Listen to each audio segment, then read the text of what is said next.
Hello, and welcome to the SaWGuy podcast.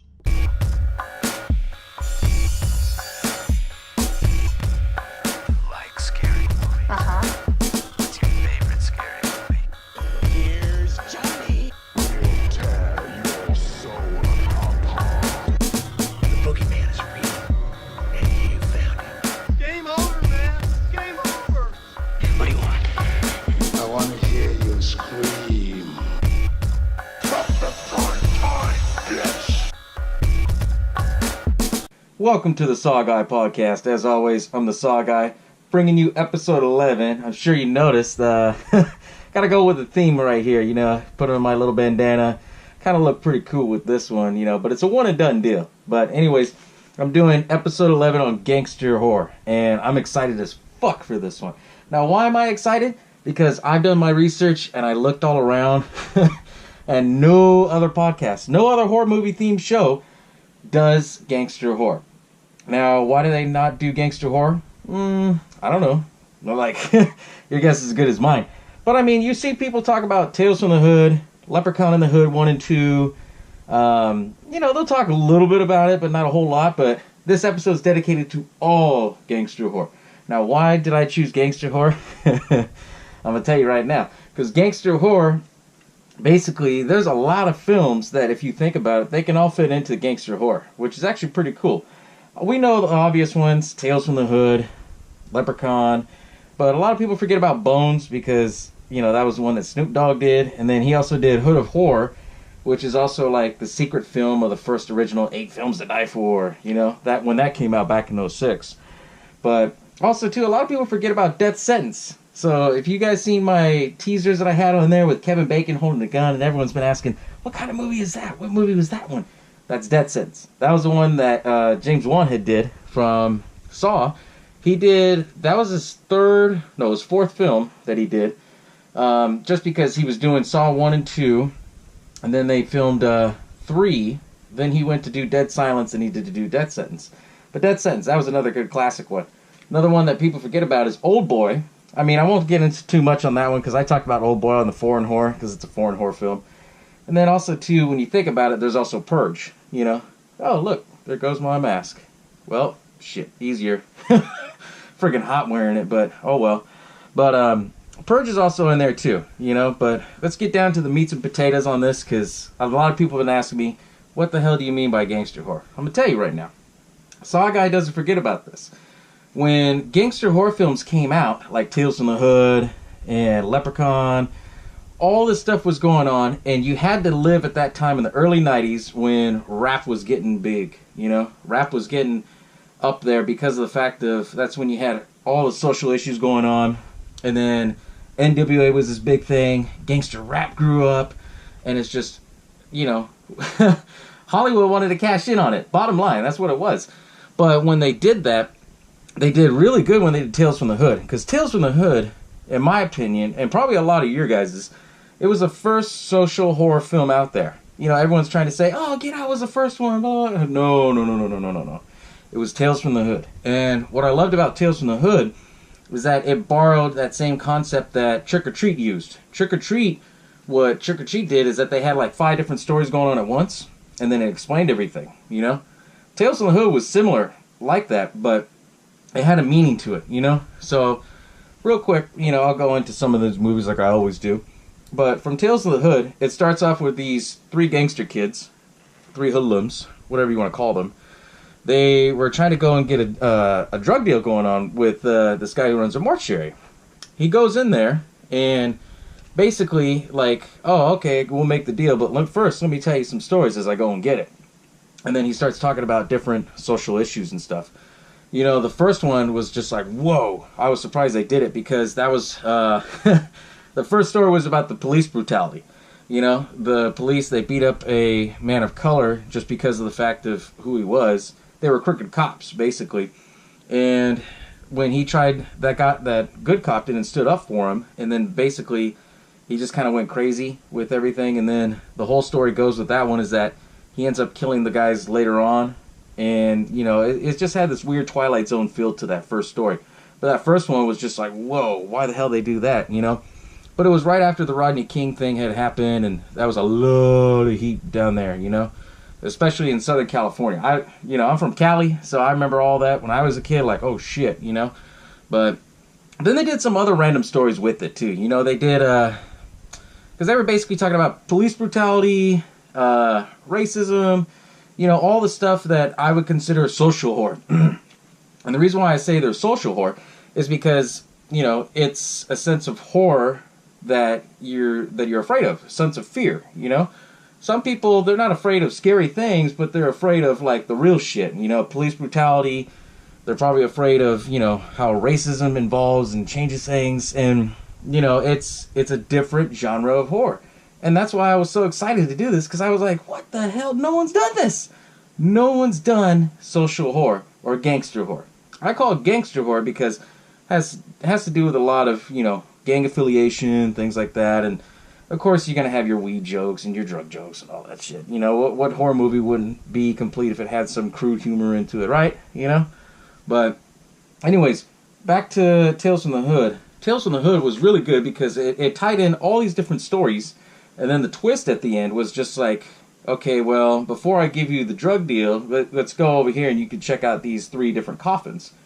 So these kids, you know, they're affiliated with a gang or whatever. They went to open up all these coffins, and it was them dead in a coffin. Like, what the hell? And then you find out that the guy telling them the story the whole time, the guy who was in control of the mortuary, was the devil. Welcome to hell, motherfuckers! That was one of the best endings, I think, to any horror film. And then it just ended. Boom. You know? That was a really good one for what it was. It pushed a lot of envelopes, but then people forgot about it. Like, they really did. It wasn't until, I want to say last year, maybe late 2016, they finally announced that they were going to do a Scream Factory release on it and re-release it on Blu-ray. So if you haven't seen Tales from the Hood, it's out there on Amazon. It's out there on Blu-ray. You just got to search for it. But it's a damn good film, you know. I really liked it. Also, part of the gangster horror films, I know I'm going to be beating it like a dead horse, Leprechaun in the Hood. Why Leprechaun in the Hood? Well, I'm going to tell you why. Because every different horror icon, when they get stale, they got to do something, you know? Leprechaun, they threw his ass in space. They still couldn't do anything about it. It's just little by little, you know? So they figured, okay, why not we throw him in the hood, right? So they throw him in the hood, and they weren't expecting it to do it really good. You know, I guess it was released on TV first, like on the Sci-Fi Channel, and it actually did really good for what it was. And I went back and watched it, and it was quite entertaining. It was different. You had Ice-T in there. You had some dark humor in there. Okay, I get it. But the story followed around how the Leprechaun's gold was taken away from Ice-T in the 70s. Then Ice-T's basically holding captive with his chain on him so that way he doesn't wake up. And these 3 young kids, you know, I don't know if they're affiliated with a gang, but they lived in the projects and stuff like that.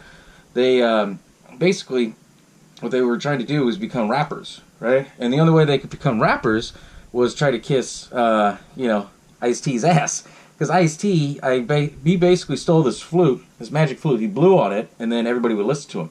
And, you know, that's the whole movie, what the premises was they were trying to go back and forth with this flute, where to find this.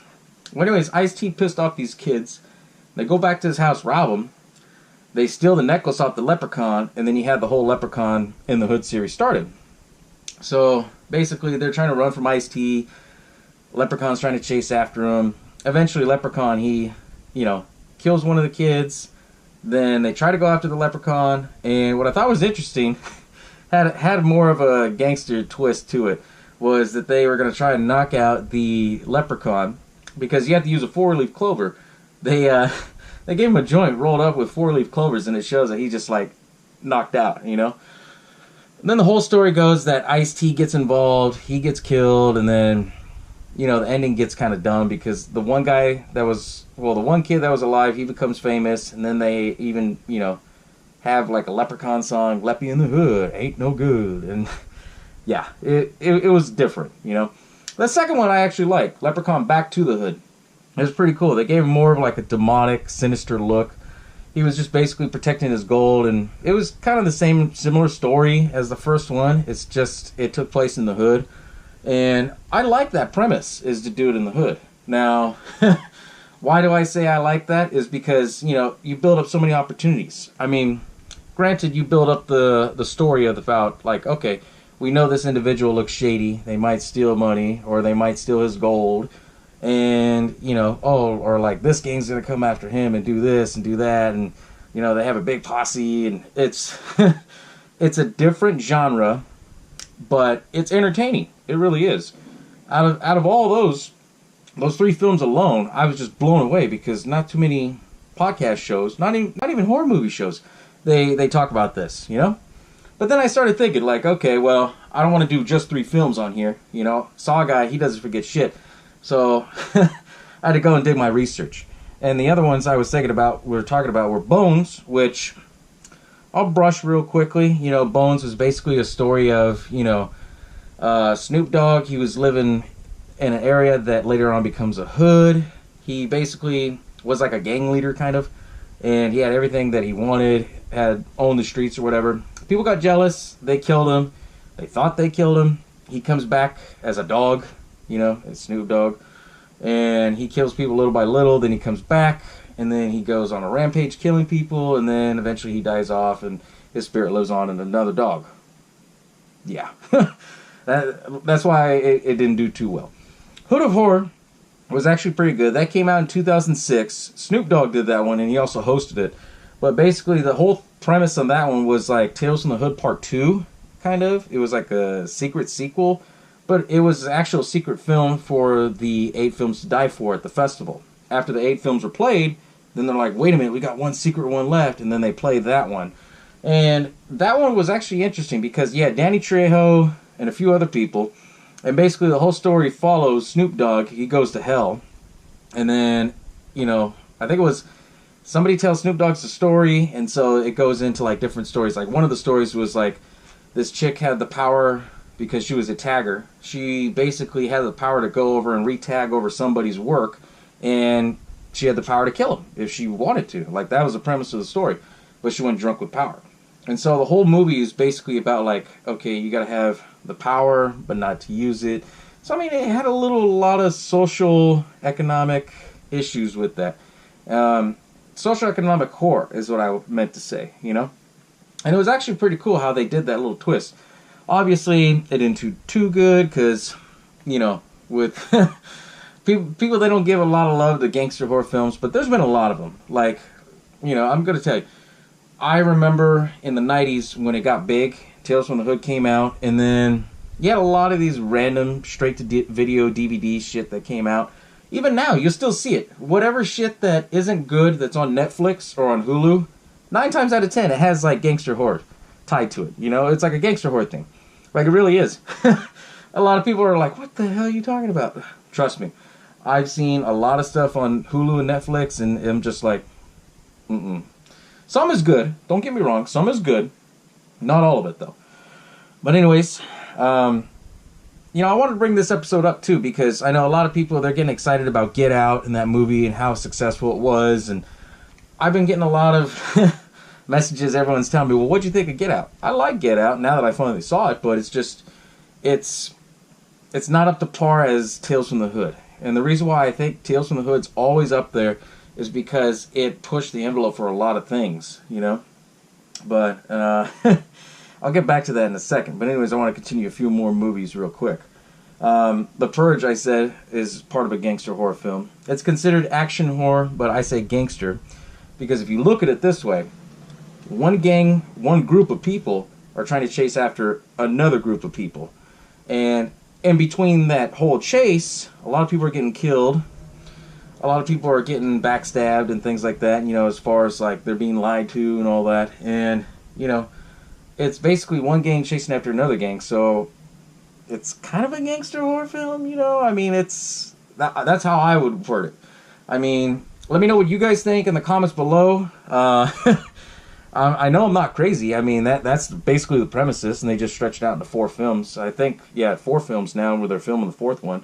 Old Boy. I like Old Boy because it was a little different. They basically kidnapped the guy.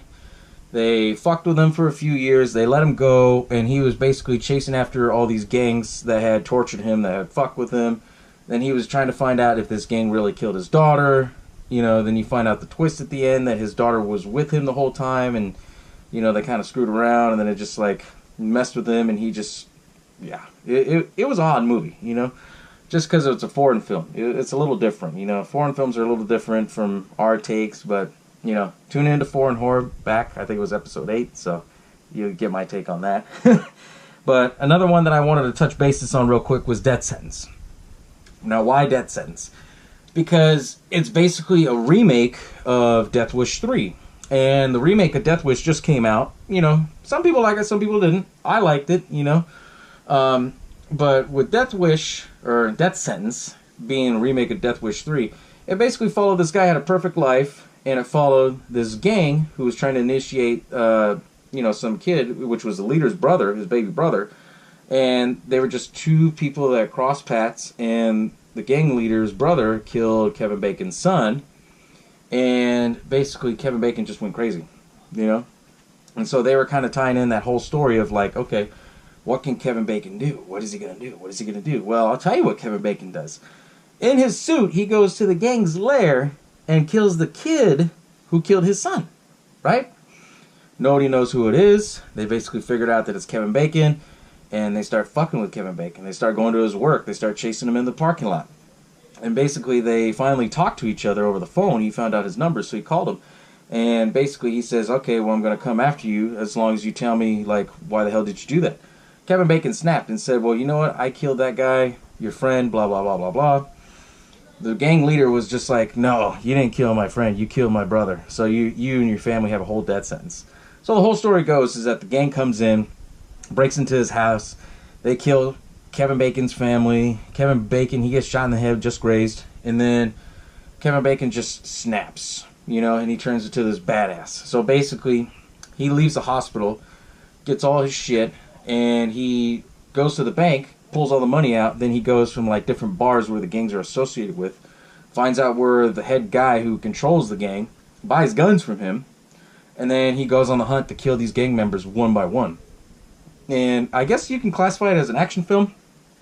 I personally consider it as a gang horror film because, you had that gang mentality, how it was with it. And the reason why I say gang mentality, it's just, 10 guys versus one. They're chasing them around. So, for one, it follows the rules of horror. You have anxiety. You have that buildup, You have, okay, is he going to get him? Is he not going to get him? You have the gore, the deaths. I mean, it falls in all to the category of a gangster horror film. And a lot of people don't talk about it. They really don't, I personally, not affiliated with any gangs or anything, but it's different, It really is. It's one of those genres that it comes and goes with society. It really does, because it's more social, But if you've never seen Death Sentence, James Wan did it. I know I've seen it on Amazon. Occasionally, from time to time, they'll put it on Netflix. If I see it on Netflix, I'll let you guys know on social media. But that was another good one. That really was, And the best part is, that whole movie has a wink to Saw. Everything, You have Judge Mary Shaw, which was the old lady who played off of Dead Silence, Mary Shaw. She played the judge in the movie. You have a lot of tagging in the background where the gangs are walking, but it's all Billy, all the street names are named after from the Saw original series. Only way I would know that is that obviously I'm a Saw fanboy, so yeah. But just a heads up. I mean, that's a good movie if you've never seen anything like that. That's a good one, Honestly, it's just you saw the rise of it. Like I said, when NWA and all these big rap games and all these this new rap genre came out, gangster rap came out. That's when all this shit was coming in because Hollywood wanted to capitalize on all that stuff that was going on. Eventually, music kind of changed. The horror movie genre just was like overnight, And they would do like straight to video, straight to DVDs. But I mean, you would see it from time to time pop up. You really would. Not all the time, but there was a lot of other movies. I didn't put on any of my research notes because I saw them and I was just like, are you kidding me? No. That's for another episode. Like the most craziest, odd, boring, like drawn out movies. You know, and that's me trying to be nice. It really is. But anyways, I mean, that style, like, I've always enjoyed that style. I really did. Just because it was different, it was unique. You didn't see it as much, you know? Like, when you see a horror film, obviously, like, when the remake of It came out, you know?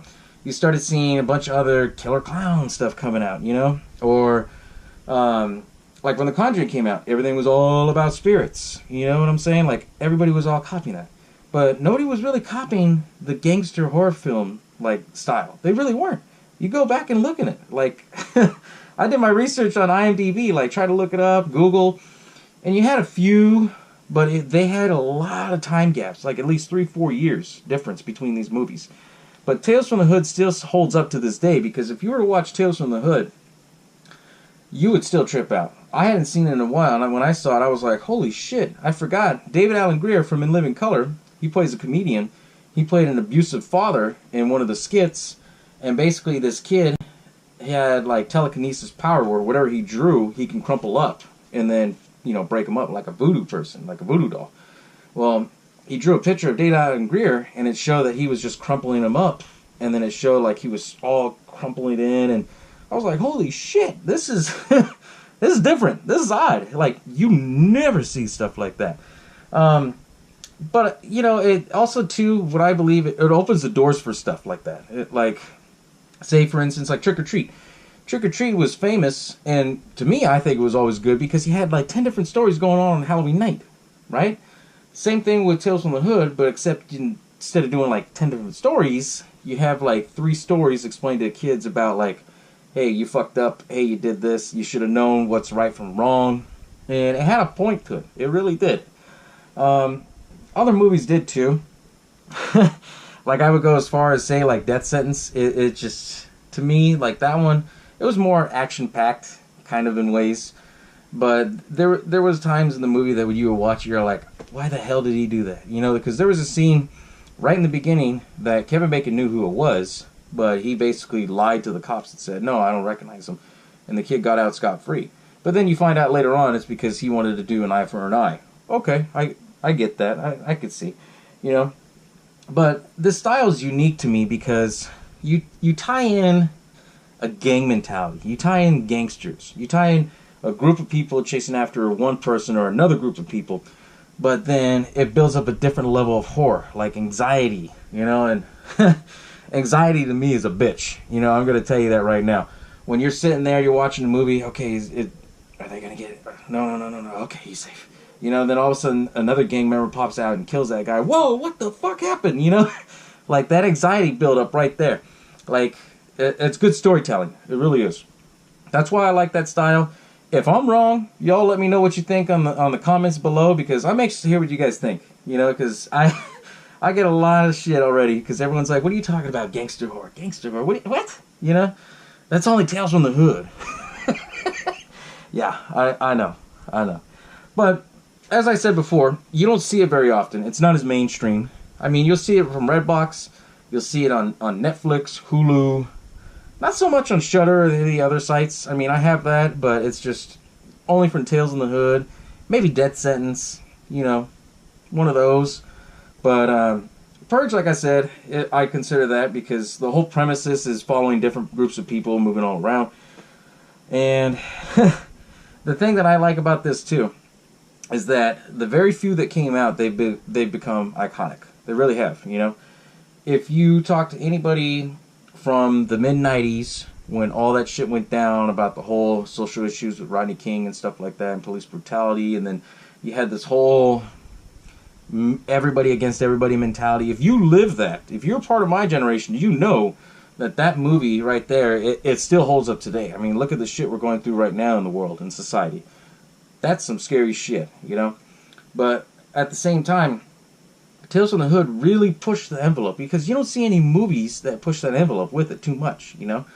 The closest thing I can come to, like, as far as pushing social issues would probably be They Live, you know, the movie with John Carpenter and the aliens living among people. That's the only thing I can come up about, like, closest to social issues. But anything else, nothing comes close to Tales from the Hood. It really doesn't, you know? And it still holds up to this day. It really does. You know, quote me if I'm wrong. I mean, if you guys go back and watch that movie and you think about things like, we're still kind of in the same boat as, well, with issues and stuff like that. You know what I'm saying? But it's become iconic. It really has, you know. Leprechaun in the Hood, I thought that was really good what they did with it, because you think about it. They sent his ass to space. That was just... and yeah, it could have been a lot better, but they sent the Leprechaun's ass into space because the franchise had grown stale. So I give them credit. I give them a salute because of the fact of, you know, they tried something different. You never see a horror icon go into the hood, you know. The day they make Jason Goes to the Hood, you know. Supposedly they did with Jason Goes to Manhattan. If you ever seen that movie, it's more like Jason's in New York for 10 minutes and that's it. But that was because of budget cuts. But, I mean, if they would have did a Jason movie where he was in an urban area, that would have been badass. But they never did. And I guess that's where they got the idea from, you know, when they wanted to do Leprechaun in the Hood. But the first one became so popular, they did a second one. And then, you know, the series got stale. That's for another later episode. Maybe the next one. Who knows? We'll see, you know. But anyways, like I said, they've all become iconic. The only one that hasn't really become iconic and has been getting forgotten a lot is Death Sentence. And it's a shame because that was a good film, you know. It kind of gave you the inside scoop a little bit on, like, a little bit of gang horror-ish mentality. You know, like how they methodically planned out the chase after Kevin Bacon's character, how they were going to chase him around the whole parking lot and what they were going to do, either kick his ass or throw him off the ledge or whatever. And it built up a lot of anxiety. You know, it makes you think for yourself, like, oh shit, could that happen to me? You know? And that's good horror movie storytelling. Bottom line, I don't care what type of style it is. If it has a good horror movie storytelling, yeah. Oh yeah, that's some good shit. Doesn't matter if it's gangster horror or if it's, you know, creatures or if it's spiritual, supernatural, any of that shit. If it can tie down to where they make it really good storytelling and it could be legit, oh yeah, that's some good shit that they're doing, you know? But, I mean, it's just, it's such an odd genre. And I'm really shocked. Like, no one's ever talked about it. Ever. I mean, some people talk about Tales from the Hood, obviously. Okay. But no one really compares Death Sentence, Purge, Old Boy, Bones, Hood of Horror. None of that stuff, you know? But I'm anxious to hear what you guys think, because I tried to keep quiet when I was throwing out those teasers out there, because everyone's all like, what's gangster horror? What? You know, what type of horror movies are those, you know? But now that the episode's released, y'all let me know what you think about it, because I'm just stoked. Like, what do you guys think? Like, is that considered a genre? Is that considered a secret genre? Or is it something different? Should they continue making movies similar like this? Should they not? I mean, I'm really anxious to hear you guys' thoughts. I really am. Because that's my take on it. Personally, what I would love to see is if they continue doing more movies like that. And they honestly really did. You had the Death Wish remake came out. Eli Roth did it, who basically does 90% of his films are all horror films. Everybody knows that. But the way he did Death Wish kind of had that horrorish mentality, gangster horror. That's the word I'm looking for. And if they ended up making this as a genre, you know, I want my cut out of it, because you know, not too many people know about gangster horror, or what they would call this type of style. They really wouldn't, you know. But anyways, that's all I got, guys. Thanks for tuning in. You know, I'll catch y'all in the next episode, so we'll see what happens there, alright? Take care.